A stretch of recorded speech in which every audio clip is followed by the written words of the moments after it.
नमस्कार मित्रांनो, आपल्या सगळ्यांचं हार्दिक स्वागत आहे आपल्या आवडत्या कार्यक्रमात ज्याचं नाव आहे हॅलो डॉक्टर. मी डॉक्टर निखिल हरेंद्र शासने आपल्या सगळ्यांचं हार्दिक स्वागत करतो. मित्रांनो, तुम्हाला माहितीच आहे हॅलो डॉक्टर हा एक प्रायोजित कार्यक्रम आहे. कार्यक्रमाची सुरुवात करूया एका संस्कृत सुभाषिताने.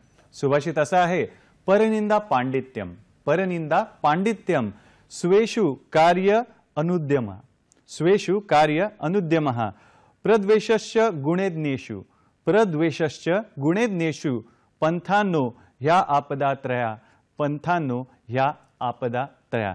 म्हणजे गुणी दुसऱ्याची निंदा करण्यात ज्यांनी प्रावीण्य मिळवलेलं आहे की कुशल आहेत त्यामध्ये आणि स्वतःच्या कामामध्ये मात्र आळशी आहेत आणि गुणी लोकांचा जे लोक द्वेष करतात, हे जे तीन मार्ग जे सहज सोपे मार्ग आहेत ज्यातून आपली अधोगती सुरू होते, ते हे अवगुण आपल्याला टाळायला पाहिजे. याचा त्याग आपण केला पाहिजे आणि सगुणांची चांगल्या गुणांची आपण कास धरली पाहिजे, कंबर कसली पाहिजे ज्ञानासाठी आणि चांगले गुण मिळवण्यासाठी. आपले जे जाणकार मित्र आहेत त्यांनी आजचा विषय ओळखलाच असेल. आजचा आपण विषय पाहूया. आजचा विषय आहे स्लीप डेस सायटिका मणके विकार आणि आयुर्वेद. स्लीप डेस सायटिका मणके विकार आणि आयुर्वेद या विषयावर मार्गदर्शन करण्यासाठी आज आपल्यासोबत तज्ञ आणि अनुभवी असे आयुर्वेदाचार्य आहेत. तर स्वागत करूया वैद्य सचिन भागवत गोडसे सरांचं. नमस्कार सर, स्वागत आहे कार्यक्रमात. नमस्कार मित्रांनो, सरांचा थोडक्यात परिचय तुमच्याशी करून देतो. वैद्य सचिन भागवत गोडसे, आपण तज्ञ आयुर्वेदाचार्य आहात. आपण आयुर्वेद शास्त्रात MD ही पदवी मिळवलेली आहे आणि गेली 17 वर्ष कुर्डुवाडी येथे संपूर्ण आयुर्वेद प्रॅक्टिस आपण करत आहात आणि श्री विश्वार्पण आयुर्वेद चिकित्सालयाचे संचालक म्हणून आपण कार्यरत आहात, आपली सेवा देत आहात.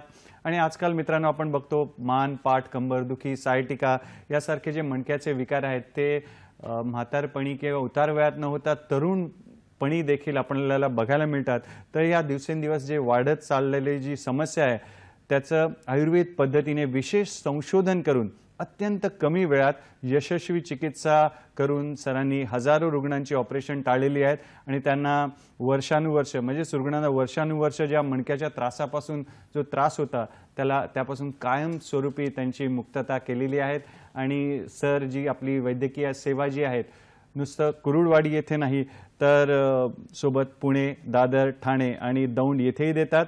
आणि स्लीप डेस्क सायटिका मणक्याचे विकार या व्यतिरिक्त संधिवात, आमवात, गुडघेदुखी, स्त्री पुरुष वंध्यत्व, किडनी विकार आणि विशेषतः उंची वाढवणे, लहान मुलांचे आजार यामध्ये देखील डॉक्टर साहेबांनी विशेष प्रावीण्य मिळवलेलं आहे.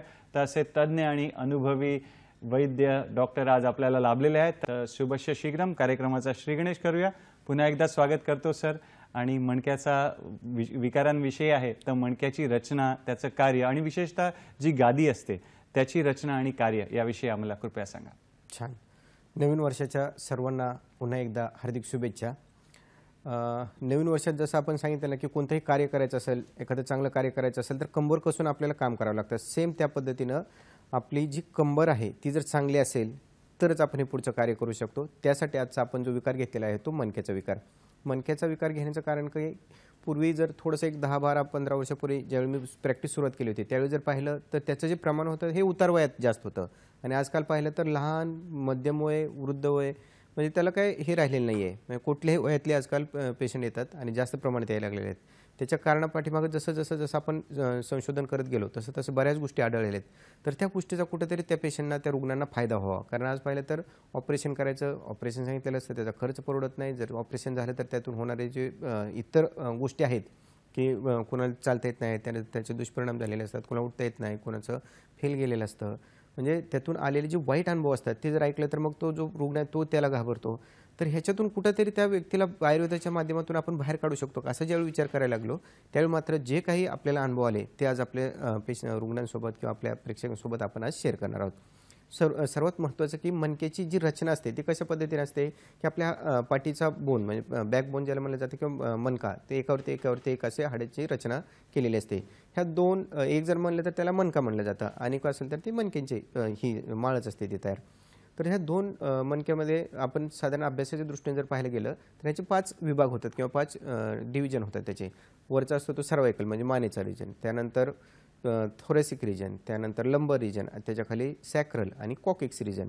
सर्वायकल म्हणजे मानेच्या मणक्यामध्ये मानेच्या भागामध्ये 7 मणके असतात, त्यानंतर थोरेसिक याच्यामध्ये 12 मणके असतात, खाली लंबर 5, सॅक्रल 5 आणि कॉकिक्सचे 4. पण सॅक्रम आणि कॉकिक्स हे एकत्र फ्यूज झालेलं असतं, ज्याला आपण टेलबोन असं म्हणतो किंवा मागचा जो भाग असतो पेल्विकचा तो पूर्ण ह्या सॅक्रम आणि कॉकिक्सनं तयार झालेला असतो.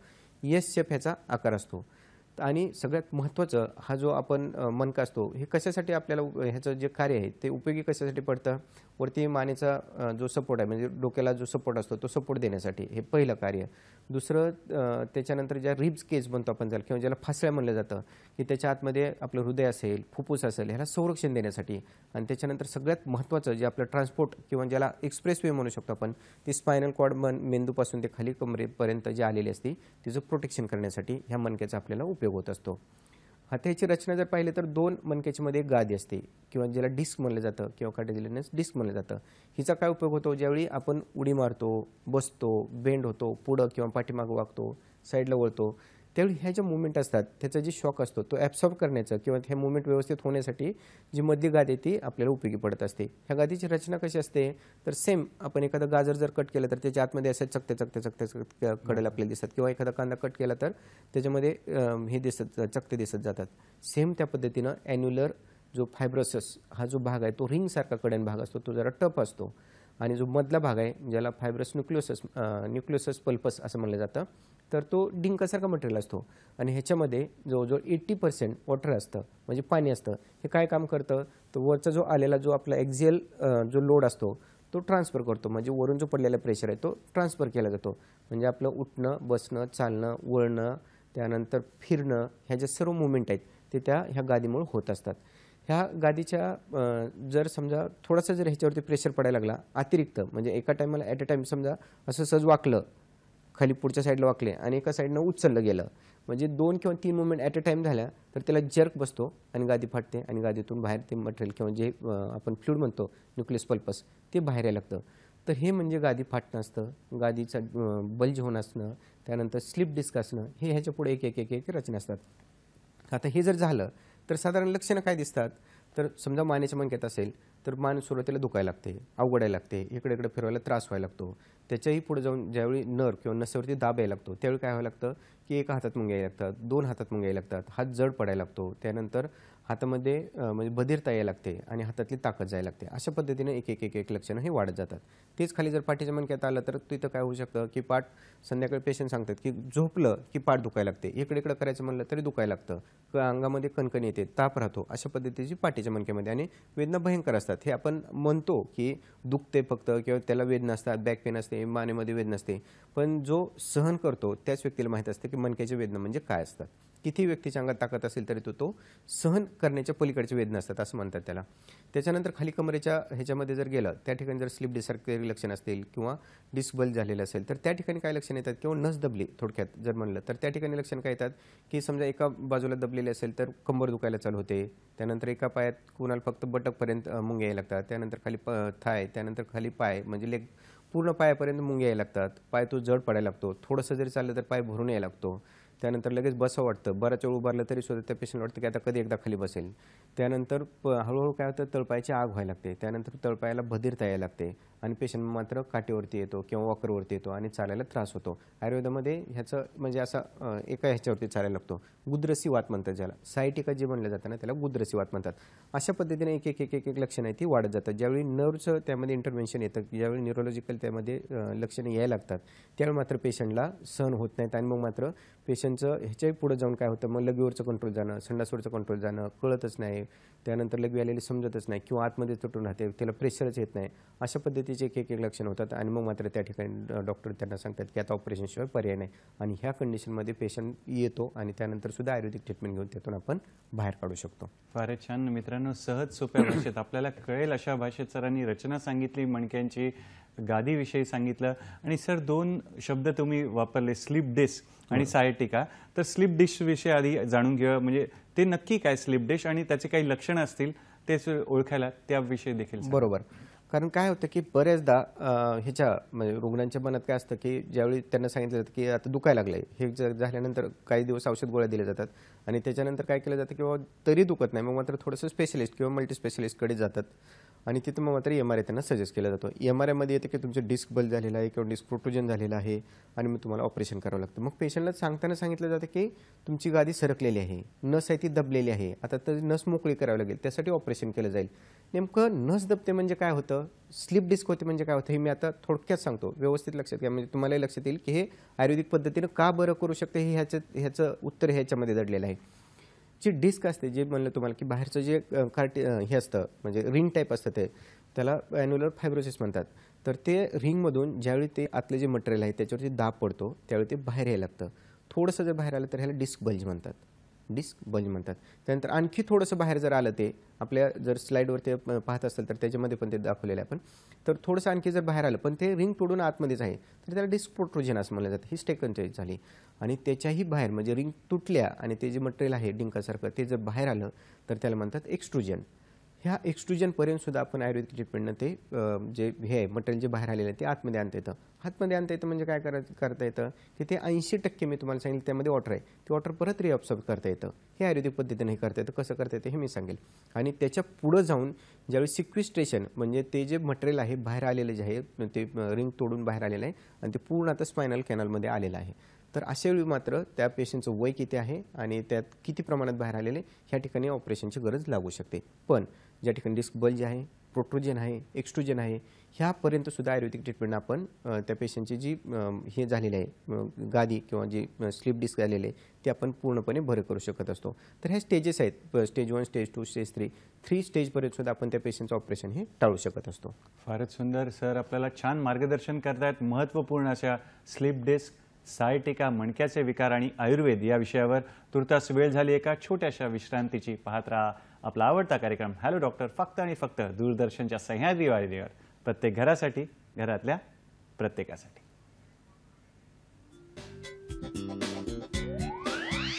विविध आजारांवर यशस्वी आयुर्वेदिक उपचारांसाठी प्रसिद्ध श्री विश्वार्पण आयुर्वेद चिकित्सालय, पंचकर्म, योग व संशोधन केंद्र.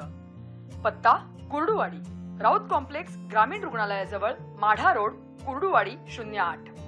शाखा कुर्डुवाडी, दादर, ठाणे, पुणे, दौंड. दूरध्वनी क्रमांक 9689 786 948 किंवा 97666 92 विविध आजारांवर यशस्वी आयुर्वेदिक उपचारांसाठी प्रसिद्ध श्री विश्वार्पण आयुर्वेद चिकित्सालय, पंचकर्म, योग व संशोधन केंद्र.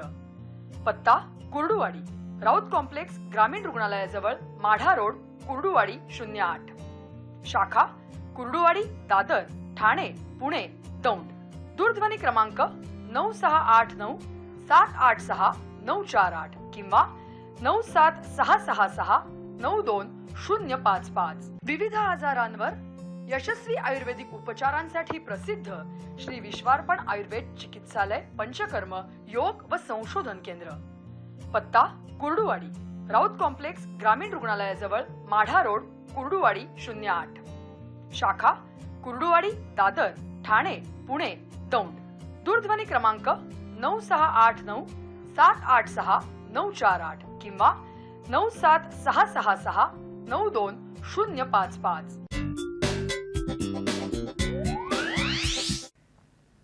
विश्रांतीनंतर पुन्हा एकदा आपलं स्वागत आहे आपल्या आवडत्या कार्यक्रमात, ज्याचं नाव आहे हॅलो डॉक्टर.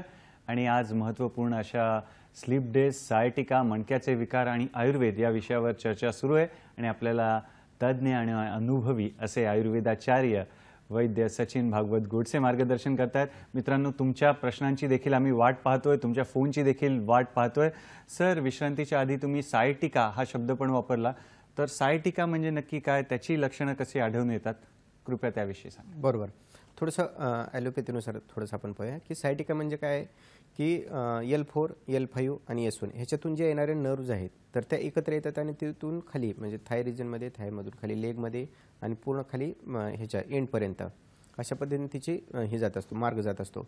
तर ही जी सायटिका नर्व आहे हिच्यावरती कुठल्याही पद्धतीनं म्हणजे जसं L4 L5 असेल त्याच्यामध्ये समजा गादीची झीज झालेली असेल किंवा त्या ठिकाणी स्लिप झालेली असेल तर त्याच्यावरती प्रेशर येतं. त्याच्यानंतर L4 असेल, L5 असेल, S1 असेल, इथं कुठेही असेल तर त्याच्यानंतर थोडंसं पुढं आलं तर एक पिरिफॉर्मिस म्हणून मसल असतो आपला. तर तो फिमरपासून ते बटकपर्यंत असा तो आडवा असतो, व्ही शेप असतो ॲक्च्युली तो, आणि त्याच्यामधून अशी ती सायटिका नर्व येत असते. ह्या ठिकाणी जर का इन्फ्लेमेशन झालं, मार लागला, धक्का लागला, पडलं, त्या ठिकाणी हे झालं, काही त्या ठिकाणी आघात जर झालेला असेल तर त्या ठिकाणी पण अशी कात्रीसारखी ती दबली जाते आणि त्या ठिकाणी पण पिरिफॉर्म सिंड्रोम असं म्हणलं जातं त्याला.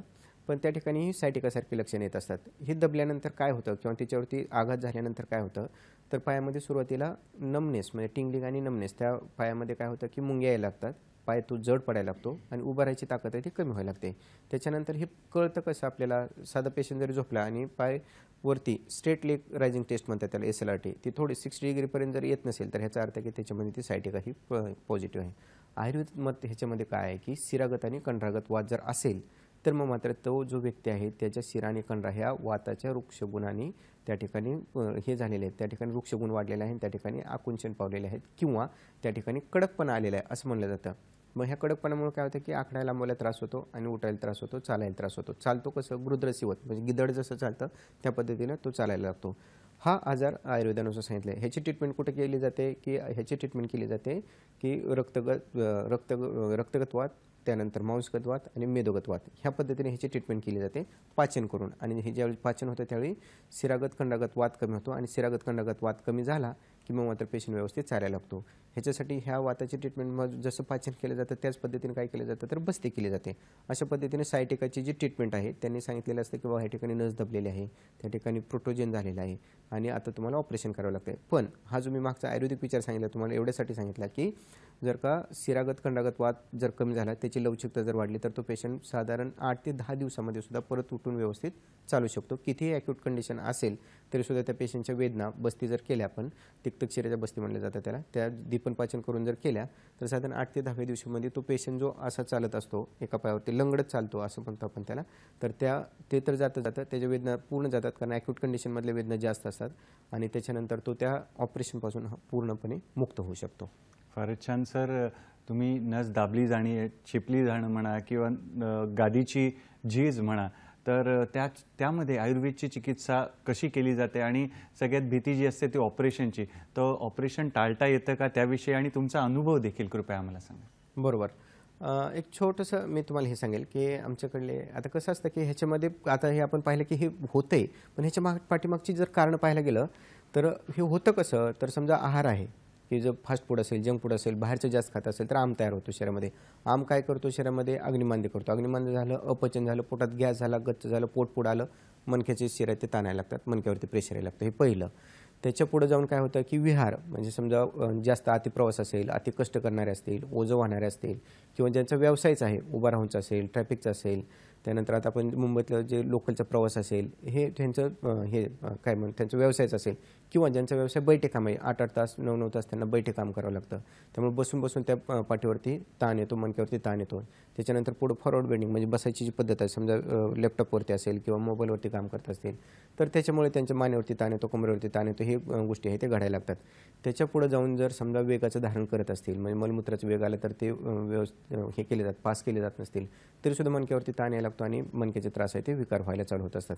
ह्याच्या पुढे जाऊन आपण कारणं पाहायला गेलं तर आघात म्हणजे जे रोड ॲक्सिडेंट असतील किंवा पडणं असेल, घरात घसरून पडणं असेल, काही असू शकतं ह्याच्यामध्ये की मणक्यावरती मार लागला, आघात झाले तिथून पुढं किंवा जे स्पोर्ट इंजुरी असतात त्याच्यामध्ये आजकाल बरेचदा जे म्हणले ना की उतार वय नाही तर ह्या तरुण वयामध्ये जी मिळतात ती ह्याच्यामध्ये स्पोर्ट इंजुरीची बरेच मुलं येत असतात. तर ते कारण ह्याच्यामागं आपल्याला पाठीमागे जास्त पाहायला मिळतं. आणि सगळ्यात महत्त्वाचं आजची जी जीवनशैली म्हणतो ना त्याच्यामुळं भयंकर हे वाढत चाललेलं आहे, प्रमाण वाढत चाललेलं आहे. स्त्रियांची जर आपण लाईफस्टाईल पाहिली तर त्यांचे जे पिरियडच्या तक्रारी असतील, त्यानंतर त्यांच्या प्रेग्नन्सी असतील, त्याच्यानंतर सीझर झालेलं असतं, त्यानंतर शेकसगडी केलेली नसते, त्या पिरियडमध्ये 4 दिवस जिथं आराम करायचं तिथं आराम केलेला नसतो, ह्या सगळ्याचा परिणाम म्हणून त्या ठिकाणी जे पक्वशगत वात आहे तो वाढतो. पक्वशगत वात वाढला की त्या ठिकाणी हाडाची झीज व्हायला चालू होते, हाडाची झीज व्हायला चालू झाली की मणक्याचे विकार हे व्हायला चालू होतात. अशा पद्धतीनं त्यांच्यामध्ये त्रास वाढत असतो. आणि ह्याच्याही पुढे जाऊन पाहिलं तर संधिवात असेल, आमवात असेल, चिकनगुन्याचा असेल, त्यानंतर HLA-B27 मणक्याचा हा विकार असेल, पॉट स्पाईन असेल, तर ह्याच्यामध्ये बरेचदा आपल्याला काय होतं की ही कारणे ती दिसून येत असतात. डॉक्टर साहेब, या वळणावर आपल्याला फोन आलाय. जळगावहून फोन आहे. हेमांगी इंगळे यांचा फोन आहे. पाहूया त्यांचा प्रश्न काय. नमस्कार हेमांगी ताई, स्वागत आहे कार्यक्रमात. आपला प्रश्न विचारा. माझ्या वडिलांचे अबाउट 70 एज आहे, तर त्यांना गुडघेदुखीचा त्रास आहे. तर आयुर्वेदात काही आहे का त्याच्याविषयी? गुडघेदुखीचा त्रास आहे, 70 वय, आणि काय विचारणार बाकी दुसरा काही त्रास त्यांना, शुगर, BP, थायरॉइड असं किंवा कुठलं ऑपरेशन झालं अगोदर? कुठलं ऑपरेशन झालंय हेमांगी ताई? बहुतेक फोन ठीक कट आहे. झालेला आहे. 70 वय आहे, ठीक आहे. गुडघेदुखीचा त्रास आहे. ठीक आहे, देऊया यांचं उत्तर देऊया. हां हां. त्यांचं ऍक्च्युली त्यांना थायरॉइड आहे. थायरॉइड आहे. ठीक आहे. ओके ओके, ठीक आहे, ठेवला तरी चालेल. चालेल. आता धन्यवाद आपल्या प्रश्नासाठी. सर, काय मार्गदर्शन हां, करणार? आपण आता मणक्याचं बोलतोय तर सुद्धा गुडघ्याची झीज झाली. त्यांनी सांगितलं की आता जे मी सांगितलं तुम्हाला की ही गुडघ्याची झीज असू द्या, मणक्याची झीज असू द्या, मानेचे मणक्यातले असेल, कमरेचे मणक्यातले असेल, ही झीज भरून काढण्यासाठी सर्वात उत्तम उपचार केला जातो तो बस्ती. आता ह्यांचे वय त्यांनी 77 सांगितलं, थायरॉइडचा आजार सांगितलं, तर ह्या वयात सुद्धा त्यांनी जर का दीपन पाचन करून एक 10 दिवस जरी तिक्त क्षीराच्या बस्ती म्हणतात त्याला, त्या जवळच्या वैद्याकडून जर बस्ती घेतल्या तर ह्यांचं जे गुडघेदुखी आहे ते तर कमी येतच. त्यानंतर जे शिरागत आणि कंडागत वाताची जी पुढची दीपन पाचन चिकित्सा असते ती जर केली तर आखडायला लांबवायला जो त्रास होतो तो कमी होऊ शकतो. आणि ह्या वयात सुद्धा काही लेप आणि काही तेलं वैद्याकडून जर त्याने जवळच्या तिथं जर घेतली तर मात्र ह्यांचा त्रास आहे तो कायमचा बरा होऊ शकतो. तरीसुद्धा ह्यांनी घरगुती एक 3-4 गोष्टी आहेत त्या मात्र करायला काय हरकत नाही. तीळ, जवस, हळीव याची जी खीर असते ती त्यांनी घरच्या घरी जर घ्यायला चालू केली तर त्यांची गुडघेदुखी ही कमी होऊ शकते. आणि सर्वात महत्त्वाचं मोहरीचं तेल आहे ते जर एक 4 थेंब रोज रात्री झोपताना बेंबी टाकलं तरी सुद्धा त्यांची गुडघेदुखी आहे ती ह्या वयात सुद्धा कमी होऊ शकते. फारच सुंदर, सहज, सोपे असे घरच्या घरी करणारे उपाय सर आपल्याला सांगत आहेत, तर जरूर आपण ते करून पाहूया. आणि डॉक्टर साहेब, तुम्ही ऑपरेशन टाळण्याविषयी सांगत होतात आणि तुमचा अनुभव देखील सांगत होता. बरोबर आहे. तर कृपया त्याविषयी. बरोबर. तर मगाशी जे सांगत होतो मी तुम्हाला की जीवनशैलीचा कसा परिणाम होऊ शकतो, एक तुम्हाला हे सांगतो, उदाहरण सांगतो म्हणजे लक्षात येईल की आमच्या ह्याच्या कुर्डवाडीमधले एक पेशंट होते, कुंडलिक बुवा म्हणून. त्यांचे वय साधारण 75-76च्या याच्या आसपास आहे. 75-76 वय होतं त्यांचं.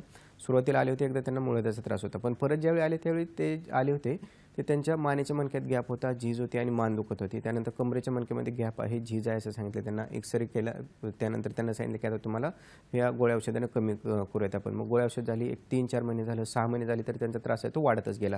म्हणजे त्यांना उठता येणं, चालता येणं, पायात मुंग्या यायला लागले आणि त्यानंतर लगेवरचं कंट्रोल त्यांचं सुटायला लागलं. मग त्यानंतर ते आपल्याकडे आले आणि त्यांना बुवा ह्या नावानेच त्यांना ओळखलं जातं. म्हणजे प्रसिद्ध पेढ्याचे ते व्यापारी आहेत आणि म्हणजे त्यांचा व्यवसायच पेढ्याचा आहे तो. त्यांचं आयुष्य गेलं पेढ्यामध्ये. हे सांगण्याचं कारण पण मी सांगतो की ते बसून असं त्यांचा व्यवसाय होता, त्यामुळे मानेवरती आणि कमरेवरती त्यांच्या ताण पडून झिजलं होतं. C3, C4, C5, C6, C7 म्हणजे साधारण C7 पर्यंत त्यामध्ये झीज झाली होती. C5, C6 आणि C6, C7 दोन ठिकाणी त्यांना डिस्क प्रोट्रुजन झालेलं होतं आणि खाली L4, L5 आणि S1 ह्या दोन ठिकाणी त्यांचं डिस्क प्रोट्रुजन झालेलं होतं. म्हणजे दोन ठिकाणी त्यांची नस दबत होती आणि त्यांना डॉक्टरांनी सांगितलं होतं की आता ऑपरेशन करावं लागेल. ह्या वयात ऑपरेशन तर त्यांना सहन झालं नसतं. 6-7 महिन्यापासून ते सहनच करत होते, वेदना जास्त होत होत्या. त्यानंतर ज्यावेळी त्यांना जागेवर बसावं लागलं आणि लगवीचंही कंट्रोल चाललं त्यावेळी मात्र ते आपल्याकडे आले. आणि आल्यानंतर ज्यावेळी आपण पाहिलं तर ते त्यांचं जे धातुक्षयजन्य होतं सगळं हे अगोदर त्यांना दीपन आणि पाचन केलं, कारण थोडासा आम कमी केला. आम कमी केल्यानंतर मग मात्र ही धातुक्षयजन्याची संप्रप्ती त्यासाठी बृहन बस्ती दिल्या सहचरादी तेलाच्या आणि त्याच्यानंतर मग मात्र त्यांना तिक्तक्षराच्या बस्ती दिल्या. साधारण 1.5 महिन्यामध्ये पेशंटचं व्यवस्थित म्हणजे त्यांना विना वेदना, लगवीचं तर कंट्रोल आलंच आलं त्यांचं, पण त्यांची मान दुखत होती, त्या हातामध्ये मुंग्या येत होत्या, कंबर दुखणे, त्यानंतर दोन्ही पायामध्ये मुंग्या येत होत्या, त्यानंतर चालताना त्यांना त्रास होत होता, आधार घ्यावा लागत होता. ह्या सगळे एक करत 1.5 ते 2 महिन्यामध्ये त्यांच्या तक्रार गेल्या आणि साधारण 3 ते 4 महिन्यामध्ये पेशंट व्यवस्थित हसत खेळत तो चालत होता. सांगायचं तात्पर्य एवढंच की ते आयुष्यभर त्यांनी पेढा बनवून त्या लोकांचं जीवन त्यांनी गोड केलं. शेवटच्या क्षणी म्हणजे शेवटच्या त्यांच्या उत्तर वयामध्ये आपण त्यांचं आयुष्य आयुर्वेदाच्या माध्यमातून गोड करू शकलो. फारच छान. सरांना त्यांनी पेढे पण आणून दिले असेल, एवढं छान तुम्ही उपचार केले त्यावर. सर, आणि एकदा ऑपरेशन झालं आणि तरी त्रास चालूच असेल तर त्यावर आयुर्वेद शास्त्रामध्ये काही चिकित्सा उपलब्ध आहे? बरोबर, छान प्रश्न विचारलात तुम्ही. की काय होतं बऱ्याचदा असं वाटतं की आता हे उपचार तर हे केलेले आहेत, म्हणजे आयुर्वेदिक औषधं घेतलेले आहेत, उपचार बरेच टळलेले असतात, पण काही जण काय होतं की ऑपरेशन ऑलरेडी केलेलं असतं. म्हणजे आपल्या ठाण्यातलं एक पेशंटचं उदाहरण सांगतो मी तुम्हाला की आपल्याकडे ते हे आले होते, म्हणजे त्यांचे मिस्टर आले होते अगोदर. ते मिस्टरांनाही हे सांगितलेलं होतं, म्हणजे गुडघ्याचं ऑपरेशन होतं त्यांचं. मग गुडघ्याचं ऑपरेशन झाल्यानंतर ते ऑपरेशन त्यांना सांगितलं होतं की त्यांना ऑपरेशन ते टाळायचं होतं, कारण त्यांच्या मिसेसचं झालेलं होतं मणक्याचं ऑपरेशन अगोदर. आणि ते त्यांना जो अनुभव आलेला होता वाईट, त्यातून ते म्हणत होते की आपल्याला काही झालं तर चालेल, असंच लंगडत चाललं तर चालेल, पण मला गुडघ्याचं ऑपरेशन करायचं. मग त्यांचं ऑपरेशन आपण ज्यावेळी औषधे दिली, पथ्य पाळलं, त्यांनी पंचकर्म केलं आणि त्यातून ते बाहेर पडले. मग त्यांना तो एक चांगला अनुभव आला. मग त्यांची सहज त्यांच्या मिसेस बोलता बोलता एक 6-7 महिन्यानंतर मला बोलून गेले की आता काय ह्यांचं ऑपरेशन तर टळलं, पण आम्ही अगोदर करून बसलो, मग ह्याच्यासाठी काय करणार आता तुम्ही, म्हणजे काय होऊ शकतं का? त्यांना एक अंदाज नव्हता. मग मी त्यांची पूर्ण परत केस टेकिंग घेतली. केस टेकिंग घेतल्यानंतर त्यांना जाणवलं की ज्या ठिकाणी त्यांना हे झालेलं होतं, त्यांचं ऑपरेशन झालेलं होतं, त्या ठिकाणी त्यांना सतत वेदना असायच्या. मग ज्यावेळी असं म्हणलं जातं की नास्ति शूलम विना वातात, म्हणजे कुठलीही वेदना किंवा कुठलाही ठणका हा वाताशिवाय नसतो. तसंच जर दूषित रक्त त्या ठिकाणी असेल तरीसुद्धा त्या ठिकाणी शूल असू शकतो. पुन्हा आम्ही सहज काय केलं की त्या ठिकाणी जळवा लावल्या आणि पोटातून दीपन पाचन करून त्यांचं शोधन करून घेतलं. 1-2 शोधन बस्ती दिल्या आणि त्या ठिकाणी जळवा लावल्या. साधारण 1 महिन्याच्या आतमध्ये पेशंटच्या 70 ते 80% वेदना गेलेल्या होत्या. ज्या 1.5-2 वर्षापासून ते ऑपरेशन झाल्यानंतरही सहन करत होत्या, तर त्या साध्या जळकाच्या उपचाराने सुद्धा आपण त्यांना बरं करू शकलो. याचा अर्थ सांगण्याचा की जरी ऑपरेशन झालेलं असेल, जरी त्रास असेल, तरी सुद्धा त्या पेशंटची आपण परत चिकित्सा करू शकतो. त्यामध्ये जे काही त्यांच्याकडून उणीवर आलेले आहेत त्या परत आपण आयुर्वेदाच्या माध्यमातून भरून काढू शकतो. त्याचं कारण असं की शास्त्र बदलले की त्याच्या मर्यादा बदलतात आणि मर्यादा बदलले की त्याचं रिझल्ट हे सुद्धा बदलू शकतात. हे या उदाहरणावरून आपल्याला दिसून येतं.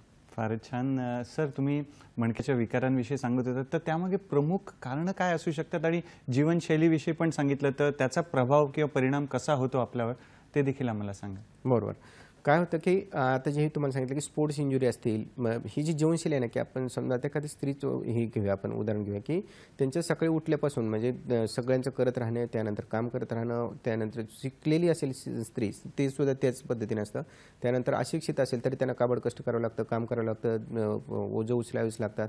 आणि शिकलेले असेल तर सगळं काम करायचं, त्यानंतर त्याचं जॉब करायचा, जॉबनंतर परत रात्रीचं आल्यानंतर करायचं, परत रात्रीच केल्यानंतर रात्री उशिरा जेवायचं, काय थोडं तक्रारी असतील शारीरिक तर त्याच्याकडे दुर्लक्ष करायचं, त्याच्यानंतर दुसऱ्या दिवशीची तयारी करायची, परत सकाळी उठायचं.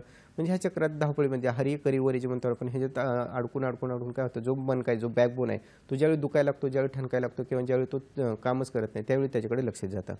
अशा वेळी सुद्धा आपण ट्रीटमेंट करतो आणि त्यातून बाहेर काढतो. कसं तर एक इथलं आपल्या पुण्याच्या ह्याच्यातलं उदाहरण सांगतो मी तुम्हाला की पुण्याच्या ओपीडीमध्ये एक पेशंट आले होते की त्या पेशंटला त्रास काय होता की कंबर दुखते, पाठ दुखते, मान दुखते आणि थकवा प्रचंड येतो, म्हणजे काहीच करण्याची इच्छा राहत नाही.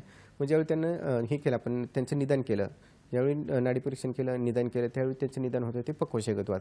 मग त्यांची पक्वशेगतवाताची ट्रीटमेंट केली. ट्रीटमेंट केल्यानंतर काय झालं की एक त्यांचे त्रास कमी येत गेले. पहिल्यांदा त्यांचं वात कमी करून घेतला, त्याच्यानंतर झीज भरून काढली आणि त्याच्यानंतर परत रसायन चिकित्सा चालू केली.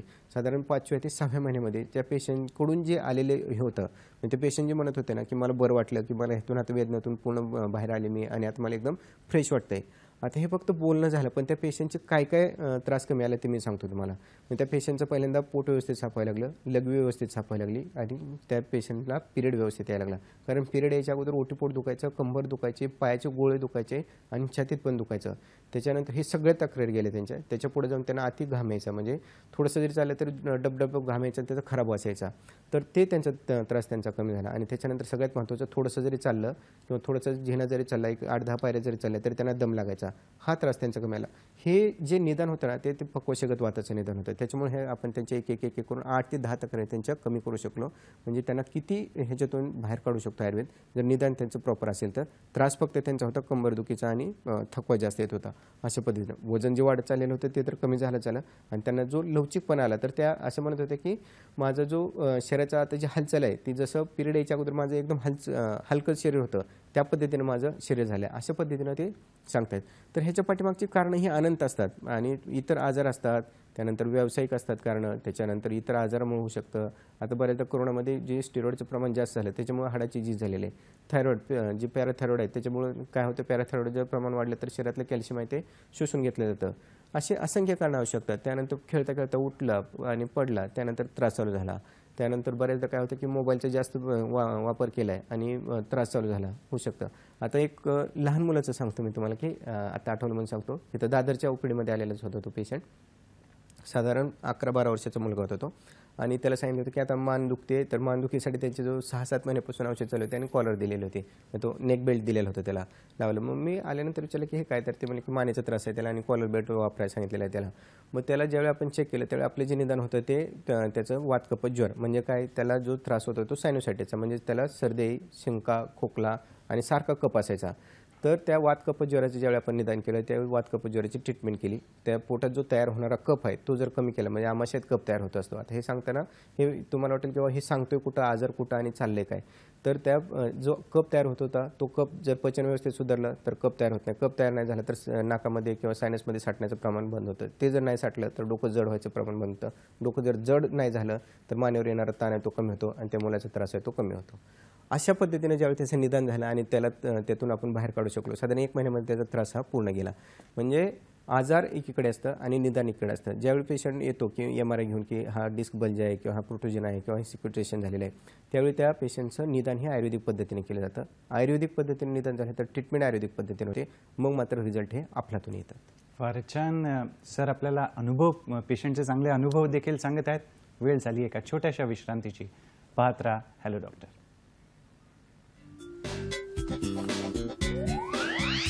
विविध आजारांवर यशस्वी आयुर्वेदिक उपचारांसाठी प्रसिद्ध श्री विश्वार्पण आयुर्वेद चिकित्सालय पंचकर्म योग व संशोधन केंद्र. पत्ता कुर्डुवाडी, राऊत कॉम्प्लेक्स, ग्रामीण रुग्णालयाजवळ, माढा रोड, कुर्डुवाडी 08. शाखा कुर्डुवाडी, दादर, ठाणे, पुणे, दौंड. दूरध्वनी क्रमांक 9689 786 948 किंवा 97666 92 विविध आजारांवर यशस्वी आयुर्वेदिक उपचारांसाठी प्रसिद्ध श्री विश्वार्पण आयुर्वेद चिकित्सालय पंचकर्म योग व संशोधन केंद्र. पत्ता कुर्डुवाडी, राऊत कॉम्प्लेक्स, ग्रामीण रुग्णालयाजवळ, माढा रोड, कुर्डुवाडी 08. शाखा कुर्डुवाडी, दादर, ठाणे, पुणे, दौंड. दूरध्वनी क्रमांक 9689 786 948 किंवा 97666 92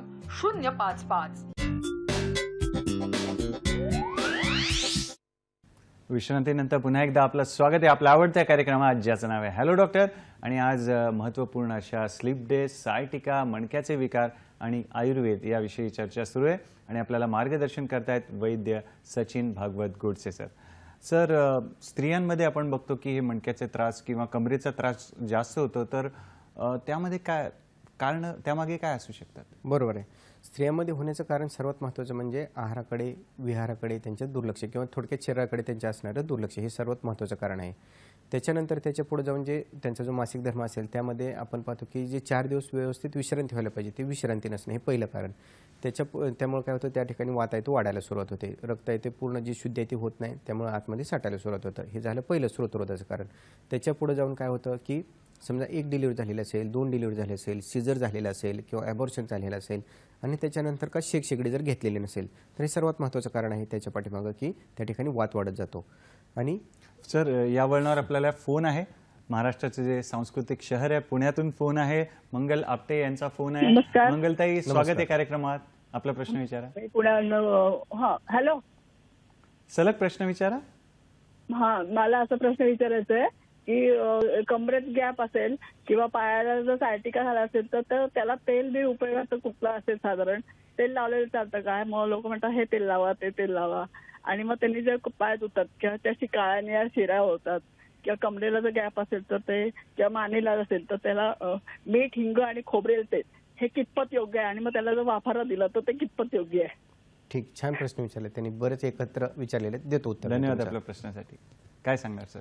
त्यांनी छान प्रश्न विचारलात की सगळ्यात महत्त्वाचं की तेल लावलं तर चालेल का, कुठलं तेल लावावं, हे सगळ्यात महत्त्वाचं. त्यांनी विचारलं की शिरागत आणि कंडागत वात असेल तर प्लेन तेल त्यांनी लावलं तर चालेल, हे एक. दुसरं, त्यामध्ये पहिल्यांदा तेल लावायच्या अगोदर थोडासा आम आहे तो कमी करायला पाहिजे, म्हणजे आमाचं पाचन करायला पाहिजे आणि मग तेल तिथं लावायला पाहिजे. तर त्या ठिकाणी त्यांनी जे सांगितलं की हिंग वगैरे ह्याचा जो लेप करायचा आहे तर तो तीक्ष्ण लेप होऊ शकतो. तो सर्वांनाच उपयोगी पडेल असं नाही आहे. ज्याच्या पित्ताची प्रकृती आहे त्याला तो उपयोगी पडणार नाही. ज्याची वाताची आहे, कपाची आहे, त्यांना तो उपयोगी पडू शकतो. कारण आयुर्वेदात काय होतं की सकट एकत्र असं एक औषध त्यांना देता येणार नाही. हे पहिलं. लेप लावायचाच असेल, सर्वांनाच उपयोगी पडणार आहे, तो म्हणजे सगळ्यात महत्त्वाचं आणि सर्वांसाठी उपयोगी पडणारा तो म्हणजे काशी भोपळ्याचं जे पान असतं, काशी भोपळा, मोठा भोपळा म्हणतात त्याला, त्या भोपळ्याचं पान ते कुटायचं आणि ते थोडंसं मीठ टाकायचं आणि तो लेप लावला तर तो वाताच्या, पित्ताच्या आणि कपाच्या तिन्ही प्रकृतीच्या लोकांसाठी ते उपयोगी पडू शकतो. आणि त्याच्यानंतर तेल आणखी जर लावायचं असेल तर निर्गुंडी तेल हे उपयोगी पडू शकतं लावण्यासाठी. हे सर्वांसाठी, वात, पित्त, कफ हे तिन्ही लोकांसाठी हे उपयोगी पडू शकतं. पण हे लावल्यानंतर फक्त गरम करावं, लावावं आणि हलक्या हाताने मालिश करावी. त्यासाठी चोळणं, त्यानंतर त्या ठिकाणी इतर शेकणं ह्या गोष्टी त्यांनी करू नयेत, हे सर्वात महत्त्वाचं. आणि अजून त्यांनी काय विचारलं होतं, आणखी एक प्रश्न त्यांचा की आणि तेच सायटिका विषयी विचारत होते, तेल कुठलं आहे? हां, तर सायटिकाची जी ट्रीटमेंट आहे ना, त्याच्यासाठी पोटातून एक सुंदर औषध सांगतो मी तुम्हाला, की जे सर्वांसाठी उपयोगी पडेल. की जे ह्याचं आहे पारिजातक, सर्वांना माहीत आहे, पारिजातकाच्या पानाचा जर काढा सकाळ संध्याकाळ घेतला तर त्यानं जवळजवळ कोणत्याही सायटिकाच्या वेदना ह्या 60 ते 70% क्रॉनिक स्टेजमध्ये कमी येत असतात. फक्त ॲक्यूट स्टेजमध्ये मात्र तुम्हाला इतर गोष्टींची मदतही घ्यावी लागते. फारच छान सर, तुम्ही सरांच्या ज्या ज्ञानाचा आपल्याला लाभ घ्यायचा आहे असेच फोन करून प्रश्न विचारायचे आहेत आणि स्त्रियांच्या हो, त्रासाविषयी आता आपला विषय होत चालला होता तो स्त्रियांचाच, की स्त्रियांचे जर का हे झालेलं नाही, सेक्सकडे जर झालेलं नसेल तर त्या ठिकाणी वात वाढतो. वात जर वाढत गेला तर मग मात्र त्या ठिकाणी झीज आहे ती जास्त होत जाते. हार्मोनल इम्बॅलन्स असेल, PCOD सारखा त्रास असेल, त्यानंतर गुल्म असेल, फायब्रॉइड असतील, हे असंख्य त्या ठिकाणी विकार होतात आणि त्याच्यामुळे कंबरदुखीचं प्रमाण हे स्त्रियांमध्ये जास्त होतं. सर्वात महत्त्वाचं की वजन वाढत जातं त्यांचं. वजन वाढत गेलं की त्या ठिकाणी स्ट्रेस फ्रॅक्चर म्हणतात, बैठे काम असतं, बसून बसून त्यांना जास्त काम करावं लागतं. त्यामुळे पण त्यांना हे होतं, जास्त त्रास होतो. आणि सगळ्यात महत्त्वाचं अजून वात वाढायचं कारण त्या ठिकाणी वेगधारण, लज्जा असेल किंवा काही कुठल्या कार्यक्रमात गेलं तर त्या ठिकाणी वेगधारण केलं जातं बऱ्याचदा स्त्रियांकडून. हे एक आणखी मोठं कारण आहे की ज्यामुळं त्या स्त्रियांमध्ये कंबरदुखी हे कारण जास्त आढळतं, मानदुखी हे पण कारण आढळतं. आता परवा ह्याच्यामध्ये दौंडच्या ओपीडीमध्ये एक पेशंट आले होते की त्या पेशंटला त्रास होता मानेचा. तर ते वय होतं 30 ते 32 वय. मग ज्यावेळी ते आले त्यावेळी त्यांनी MRI वगैरे करून आणलेला होता आणि त्यांनी सांगितलं की झीज झालेली आहे सर्व मणकेमध्ये माझ्या आणि नस दबलेले असं सांगितलं. डॉक्टर म्हणतात की ह्या वयातच ऑपरेशन करायचं. मग त्यामध्ये पाहिलं तर होतं त्यामध्ये की सगळं डिस्क बल झालेलं होतं आणि C6 C7ला त्यांना माइल्ड हे झालेलं होतं, प्रोलेप्स झालेलं होतं त्या ठिकाणी. तर मग हे का झालं असं पाहिलं तर त्यांनी सांगितलं की मी शेतामध्ये काम करते आणि त्यांचा ह्याचा नर्सरीचा व्यवसाय, त्यामुळे रोज वाकून काम करावं लागतं, बिया वगैरे टाकावं लागतात, पाणी घालावं लागतं आणि किमान 1-2 दिवसातून ट्रॅक्टर चालवावा लागतो. आता हे सांगून पण पटणार नाही, पण हे त्या व्यक्तीचं हे होतं, कार्य होतं, त्या स्त्रीचं हे काम होतं. म्हणजे स्त्रियांना अजूनही अशी कष्टाची कामं करावी लागतात, त्याच्यामुळे त्या मानदुखीचा त्रास होता. मग त्यांची पूर्ण ही घेतल्यानंतर शिरागत आणि खंडागत वात अशी ज्यावेळी आपलं निदान झालं त्या ठिकाणी स्थानिक संवहन म्हणजे तेल लावणं, आपण जे तयार केलेलं ते गुल्म तेल आहे ते लावणं, त्याच्यानंतर लेप देणं आणि नाकामध्ये नस्य देणं आणि पोटातले औषध देणं, अशा पद्धतीने ज्यावेळी त्यांची ट्रीटमेंट केली त्यावेळी साधारण 2 ते 2.5 महिन्यामध्ये पेशंटचा त्रास कमी आला आणि त्यांचं ऑपरेशन हे टळलं. फारच छान. आणि सर इतर असे कुठले आजार आहेत का, त्रास आहेत का की ज्याच्यामुळे हे मणकेचे त्रास होऊ शकतात, त्याविषयी मला सांगा. सर्वात महत्त्वाचं आत्ता जे करंट भेडसावणारी समस्या म्हणजे चिकनगुन्हे. चिकनगुन्ह्यामध्ये काय होते, पाठ, मान, कंबर चमकते, ठणकते, आकडते, आकड्या लांबायला त्रास होते, हे एक. आणि दुसरा सर्वात अजून त्रास देणारा तो म्हणजे संधिवात आणि आमवात. ह्याच्यामध्ये काय होते, मान पण जखडते, कंबर पण जखडते, पाठ पण जखडते, त्रास होत जातो. त्याच्या पुढे जाऊन जर समजा मूळव्याधाचा एखाद्याला त्रास असेल, म्हणजे आरसे असतो पोटामध्ये आणि त्याला कंबरदुखी, हा अजून एक सर्वात जास्त आढळणारा आजार आहे. त्याच्यानंतर हे असेल पोटाचा कुठलाही गॅस होत असेल, गच्च होत असेल तर त्याच्यामध्ये काय होतं की त्या मणक्यावरती ताण येतो. म्हणजे पोटात जर प्रेशर म्हणजे गॅस वाढला, पोट फुगलं तर मग मात्र त्याच्यावरती ताण येतो आणि कंबरदुखीला चालू होत असते. सेम त्या पद्धतीनं जे ह्याचे मेंदूचे आजार असतील किंवा इन्सेफ्लायटिससारखे आजार असतील, डोळ्याचे आजार असतील, त्यानंतर कानामध्ये नाकामध्ये सायनोसायटिससारखा त्रास असेल तर त्याच्यामध्येही मानदुखीचा त्रास होत असतो. त्यानंतर काही इन्फेक्शन आहेत, व्हायरल इन्फेक्शन ज्याला म्हणतात, किंवा जसं ह्याचं जे इन्फेक्शन आपण आजकाल पाहतो, चिकनगुन्ह्याचं असेल किंवा कुठल्याही करोनासारखा व्हायरस असेल, त्यातही मान, पाठ, कंबरदुखीचा त्रास होतो. आणि त्याच्या पुढे जाऊन ताप म्हणजे ज्वराची जे लक्षणं असतात, तुम्हाला हे वाटेल की एक ह्याचा म्हणजे आपल्या कुडाळीच्या ओपीडीमध्ये एक साधारण मला वाटतं 40-42 वय त्या रुग्णाचं असेल. तर ते आले होते की माझी मान खूप दुखते आणि मान दुखायला लागली, पाठ कंबर सगळी ताटते आणि हे असं कित्येक वर्षापासून होतं. त्याला जवळजवळ 2-3 वर्षापासून त्यांना त्रास चालू होता आणि ते म्हणले की मला काहीच बाकी त्रास नाही, पण मान दुखायला चालू होते, पाठ दुखते आणि कंबर दुखते आणि हे 2-3 दिवस झाले औषध गोळ्या खाल्ले की परत कमी येतं, परत त्रास चालू होतो, परत औषध गोळ्या खाल्ले की परत कमी येतं. मग ज्यावेळी आपण निदान केलं त्यावेळी तर त्या पेशंटचं निदान होते तृतीयक ज्वर, म्हणजे 1 दिवसाड येणारा ज्वर. आणि त्याची ट्रीटमेंट ज्यावेळी आपण मांसगत वाताप्रमाणे केली, मेदगत वाताप्रमाणे केली आणि त्यावेळी त्या पेशंटचा तो ताप तर गेलाच गेला, म्हणजे हाडापर्यंत मुरत गेला जो ताप होता तो ताप तर गेलाच गेला. त्याच्यानंतर हे 1 दिवसाड 2 दिवसाड येणारा ताप गेल्यानंतर त्याच्या जी स्नायू आहेत त्याच्यामधला ताप गेला, त्याची ताकद वाढली आणि मग मात्र त्याचा हा जो त्रास होता मानदुखीचा, त्यानंतर पाठदुखीचा आणि कंबरदुखीचा, तो पूर्ण गेला. म्हणजे आजारचं जे निदान आहे हे जर आयुर्वेदिक पद्धतीने आपण जर केलं तर मग मात्र मणक्याची कोणतीही तक्रार असू द्या आणि कोणत्याही वयापर्यंत असू द्या तरीसुद्धा ती सॉल्व्ह ही होऊ शकते. फारच छान सर, आपल्याला सहज सोप्या भाषेत समजून सांगतायत आयुर्वेद शास्त्राविषयी आणि आजच्या महत्त्वपूर्ण विषयाविषयी देखील. आणि सर, आमच्या सर्वांच्याच मनामध्ये प्रश्न आहे की आहार विहार म्हणजे काय खावं, काय न खावं, कुठला व्यायाम करावा, करू नये, ज्याच्यामुळे आमचं मणक्याचं आरोग्य चांगलं राहील. बरोबर आहे. सर्वात महत्त्वाचा आहार जो खावा तो म्हणजे फायबरयुक्त डाएट असलेला आहार खावा. म्हणजे काय, फळं, पालेभाज्या, दूध हे त्यांच्या पोटामध्ये भरपूर जायला पाहिजे. आणि टाळायला काय पाहिजे तर बाहेरचं जे फास्ट फूड असेल, जंक फूड असेल तर ह्या गोष्टी, किंवा मैद्याचे पदार्थ जास्त असतील, वांग बटाट्यासारखं ज्यांना वात वाढतो असे पदार्थ असतील, त्यानंतर जड जे पदार्थ आहेत पिझ्झा बर्गरपासून ते मैद्याचे घरात तंदूर रोटी हे आता आठवड्यातून एकदा तरी होतच असते, तर ह्या गोष्टी टाळायला पाहिजे. साबुदाण्याची खिचडी, उपवास केला जातो आणि खिचडी जास्त खाल्ली जाते त्यामुळे पोट बिघडू शकतं. तर हे जे जड पदार्थ आहेत ते टाळायला पाहिजे. सगळ्यात महत्त्वाचं सकाळचं जेवण हे 9 ते 1च्या दरम्यान व्हायला पाहिजे, संध्याकाळी जेवण हे 5 ते 7च्या दरम्यान व्हायला पाहिजे आणि थोडंसं तरी भूक राखून व्हायला पाहिजे. अशा पद्धतीने त्यांचा आहार असायला पाहिजे. विहारामध्ये काय की सर्वात उत्तम जे मणक्याचे विकार आहेत ज्यांना जर टाळायचं असेल तर त्यांनी चालणं हा सर्वात उत्तम व्यायाम आहे. त्याच्यानंतर व्यायाम पोहणे हाही उत्तम व्यायाम आहे, कारण पोहण्यामध्ये काय होतं की मणक्यावरचा जो ताण आहे तो पूर्ण रिलीफ होतो. आणि त्याच्या हे जर करायचं असेल तर आणखी समजा ज्याला त्रास होऊनच होत असेल तर त्याने थोडं तरी योगासनाचा त्या आपल्या रुटीनमध्ये कुठेतरी हे करून ठेवायला पाहिजे सकाळी किंवा संध्याकाळी. योगासनामध्ये सर्वात महत्त्वाचं की जे हे आहे अगोदर प्राणायाम करून घेणं, अनुलोम विलोम, कपालभाती, भस्त्रिका हे एक.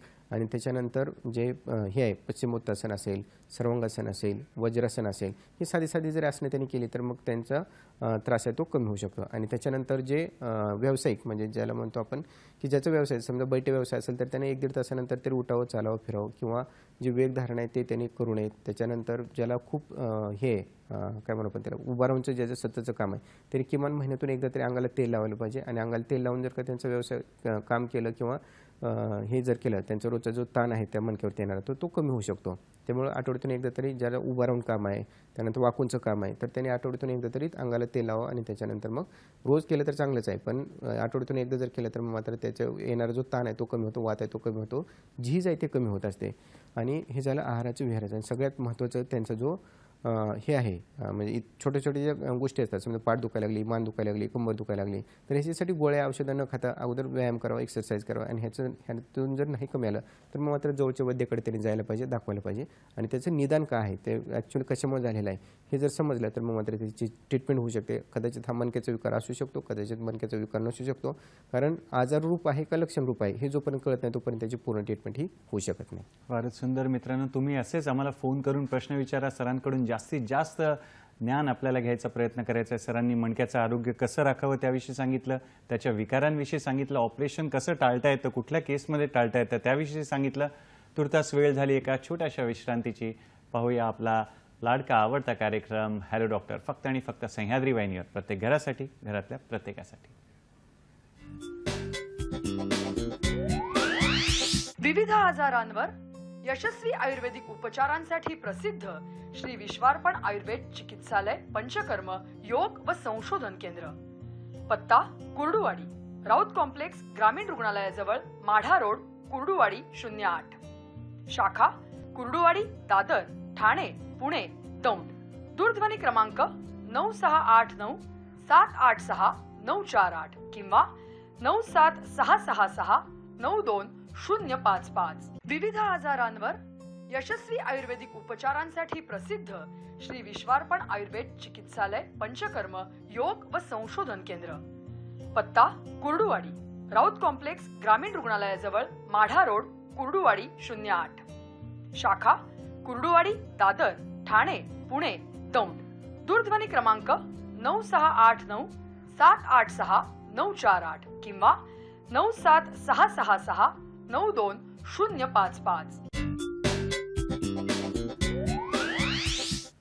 विश्रांतीनंतर पुन्हा एकदा आपलं स्वागत आहे आपल्या आवडत्या कार्यक्रमात, ज्याचं नाव आहे हॅलो डॉक्टर. आणि चर्चा सुरू आहे स्लीप डिस्क, सायटिका, मणक्याचे विकार आणि आयुर्वेद या विषयावर. आणि तज्ज्ञ आयुर्वेदाचार्य आपल्यासोबत आहेत, वैद्य सचिन भागवत गोडसे सर. आणि सर, अनुवंशिक आजार आणि मणक्याचे विकार असं आढळतं का, किंवा असं असेल तर आयुर्वेद चिकित्सा कशी केली जाते त्याविषयी देखील? बरोबर. मणक्याच्या विकारासोबत काही अनुवंशिक आजार आहेत, म्हणजे lordosis, anterior bending, kyphosis, posterior bending आणि स्कोलियोसिस म्हणजे लॅटरल बेंडिंग. त्यानंतर स्पायना बायफिडासारखे आजार आहेत. ह्याच्यामध्ये काय केलं जातं की अनुवंशिकता, जसं मेदोगतवात, रक्तगतवात, त्याच पद्धतीनं मज्जागतवात आणि शुक्रगतवात अशा पद्धतीनं ह्याची ही ट्रीटमेंट केली जाते. म्हणजे काय केलं जातं की त्यामध्ये काही लेप असतात, त्यानंतर पाठ बांधण्यासारखा उपचार असतो आणि 63 दिवस त्यांच्यामध्ये बस्ती दिल्या जातात. अशा पद्धतीने ह्यांची जी ट्रीटमेंट केली तर जवळजवळ 80 ते 90% जे बेंडिंग झालेलं आहे ते आपण कमी करण्यात यशस्वी झालेलं आहे. ज्यांना कायफोसिस म्हणजे पूर्ण पाठ त्यांचे म्हणजे बेंड आले किंवा कुबड ज्याला म्हणलं जातं ते आलेलं आहे, ते आपण 70-80-90% त्यांच्यामध्ये कमी करू शकलेलो आहे. त्या ठिकाणी किती झीज झालेली आहे आणि किती कडकपणा आलेला आहे त्याच्यावरती डिपेंड असतं. कारण शिरागत आणि खंडागत वात जेवढं कमी कमी कमी करत जाईल तेवढं त्याची लवचिकता वाढत जाते आणि तो त्रास आहे तो कमी कमी होत जातो. हे बोलणं सोपं आहे पण करायला अवघड आहे, पण निश्चितच म्हणजे अशक्य नाही हे नक्की सांगेल मी तुम्हाला. शुक्रगत वातापर्यंतची ज्यावेळी ट्रीटमेंट होते त्यावेळी त्या पेशंटचे कुठलेही आजार जात असतात. हे झालं त्या व्यक्तीच्या संदर्भात आणि हे पुढं होऊ नये म्हणून त्यांच्यासाठी जी ट्रीटमेंट सांगितली ती सर्वात सुंदर आहे आयुर्वेदामध्ये. त्याला असं म्हणलं जातं की म्हणजे बीज संस्कार करणे म्हणतात. म्हणजे त्यांना ज्यावेळी चान्स घ्यायचा किंवा त्यांना ज्यावेळी पुढचं अपत्य प्राप्ती करायचं त्यावेळी त्यांच्या शरीराची शुद्धी करून घ्यायची आणि त्यांच्या बीजवरती संस्कार करून घ्यायचे.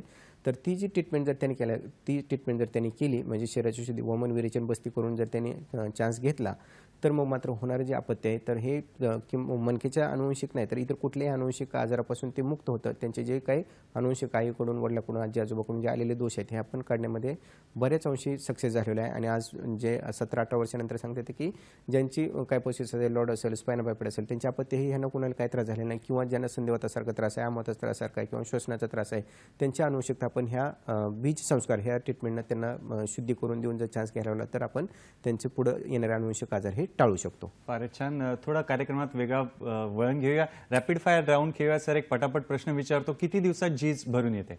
साधारण 1.5 महिन्यामध्ये झीज भरून येऊ शकते. पथ्य किती पाळायला लागतात? पथ्य 1, 2 ते 4 गोष्टीचं पथ्य पाळावं लागतं. हा गैरसमज आहे की जास्त पथ्य पाळावं लागतात. आणि रिझल्ट यायला उशीर लागतो? बिलकुल नाही. औषधं आयुर्वेदिक औषधे एका अहोरात्रीत कार्य करत असतात. म्हणजे तुम्हाला एक जस्ट थोडक्यातच सांगतो, रॅपिड फायर आहे तरीसुद्धा की आपल्याकडे एक मॅजिस्ट्रेट कोर्टमधले ॲडव्होकेट आले होते, आमचे मित्रच आहेत ते. तर त्यांना प्रचंड सायटिकाचा म्हणजे सायटिकासारखा त्रास चालू झाला होता आणि त्यांचं ॲक्यूट त्रास होता. हा ॲक्यूट त्रास चालू झाला, त्यांना दीपन पाचन केलं आणि सेकंड डेला त्यांना बस्ती चालू केली. 8व्या दिवशी पेशंट व्यवस्थित हसत त्यांच्या कोर्टात जाऊ शकले. फारच छान. आणि अजून एखादा अनुभव आम्हाला सांगा. ह्याच्या मानेच्या मणक्याचे एक आमचे डॉक्टर मित्र होते की त्यांना प्रचंड त्रास व्हायला लागला आणि एका साईडला मान ओळली. त्यांना सांगितलं होतं की आता हे ऑपरेशनची ती मान म्हणजे हे करायचं, भूल द्यायची आणि बाहेर त्यांना मान आहे ते फिरून काढायचे. अशा पद्धतीने त्यांना सांगितलं होतं. आपण फक्त विद्यकर्म केलं, अग्निकर्म केलं आणि त्या ठिकाणी जळोका लावल्या. एका दिवसामध्ये त्यांचा त्रास आहे तो गेला आणि त्यांची मान आहे ती इकडून इकडं आणि व्यवस्थित हालायला लागली, विना त्रास, विना ऑपरेशन, विना सर्जिकल इन्व्हेन्शन. फारच छान, सुंदर असं रॅपिड फायर राऊंडला तुम्ही उत्तरं दिलेली आहेत सर. आणि आता आमच्या मित्रांसाठी तुम्ही काय सल्ला देणार जाता जाता किंवा काय संदेश देणार त्यांच्या मणक्याच्या आरोग्यासाठी? मणक्याची गादीची झीज झालेली असेल, गादी नस दबलेली असेल, कोणतेही असेल, ह्याच्या पाठीमागं प्रत्येक ठिकाणी उत्तर असतं आयुर्वेदामध्ये.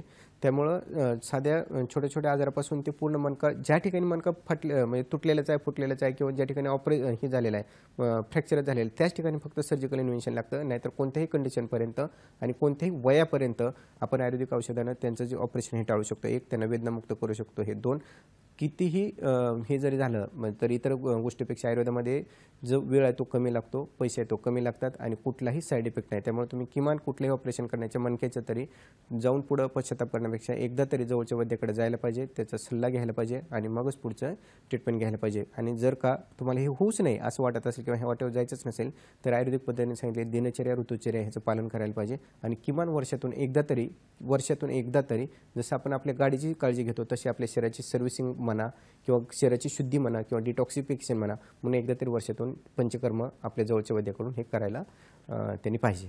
फारच छान, फारच सुंदर. गुडसे सर, तुम्ही आपल्या व्यस्त वेळापत्रकातून वेळात वेळ काढून इथे आलात, त्यासाठी दूरदर्शनच्या सह्याद्री वाहिनीतर्फे, आमचा जो हॅलो डॉक्टरचा संघ आहे त्याच्यातर्फे आणि आमच्या प्रेक्षक मित्रांतर्फे तुमचे खूप खूप धन्यवाद आणि पुढील वाटचालीसाठी खूप खूप शुभेच्छा तुम्हाला. मित्रांनो, वेळ झाली आहे आज इथेच थांबायची. पुढील कार्यक्रमात एक नवीन विषय घेऊन आपल्या भेटीला आम्ही येणारच आहोत, आपल्या आवडत्या कार्यक्रमात ज्याचं नाव आहे हॅलो डॉक्टर, फक्त आणि फक्त दूरदर्शनच्या सह्याद्री वाहिनीवर, प्रत्येक घरासाठी, घरातल्या प्रत्येकासाठी. धन्यवाद. नमस्कार. नमस्कार. चर्चा करू शकतो आता, माईक कट झालं.